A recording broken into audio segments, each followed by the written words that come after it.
చాలా మంది క్రీడాకారులు కానీ బయట ఆడుకోవడం వెళ్ళినప్పుడు కానీ ఏసీఎల్ టైర్స్ ఎక్కువ జరుగుతున్నాయి. ఈ ఏసీఎల్ టైర్ ఎందుకు జరుగుతున్నాయి, దీన్ని ఏమైనా ప్రివెంట్ చేయగలమా? ఏసీఎల్ టైర్ జరిగిన తర్వాత తిరిగి ఆ క్రీడాకారుడు తిరిగి అదే రకంగా అదే శక్తితో ఆడగలగడా? ఏం చేస్తే బాగుంటుంది? So what are the most advanced treatments available right now? ACL అంటే anterior cruciate ligament. Any two bones కి మధ్యలో ఒక కనెక్టింగ్ బ్యాండ్ అంటే లిగమెంట్. సో ఇటువైపు ఒకటి ఉంటుంది, ఇటువైపు ఒకటి ఉంటుంది, వెనకాల ఒకటి ఉంటుంది. బట్ మెయిన్ థింగ్ ఏసీఎల్ మీరు అడిగింది సెంట్రల్ లిగమెంట్, ఈ లిగమెంట్. సో ఈ ligament is the most commonly injured ligament in the నీ.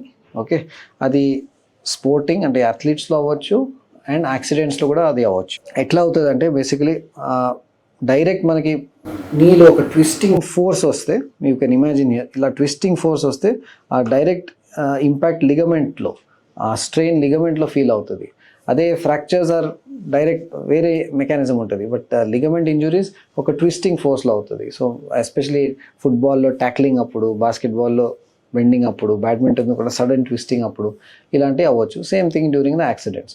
వన్స్ ద ఏసీఎల్ టైర్స్, ఏసీఎల్ది సిమ్టమ్ ఏంటంటే డెఫిషియంట్ ఏసీఎల్ ఉంటే ఒక ఇన్స్టెబిలిటీ, అంటే సడన్గా పక్కకి జరిగిపోతుంది కాలని ఒక సెన్సేషన్ ఉంటుంది మనకి. సో మనకి నార్మల్సీ ఉండదు, ఎస్పెషలీ అథ్లీట్స్కి స్టెబిలిటీ ఉండదు. ఓకే, అండ్ దేర్ ఫోర్ ఈ లిగమెంట్ రీకన్స్ట్రక్ట్ చేసి పెట్టుకోవాలి.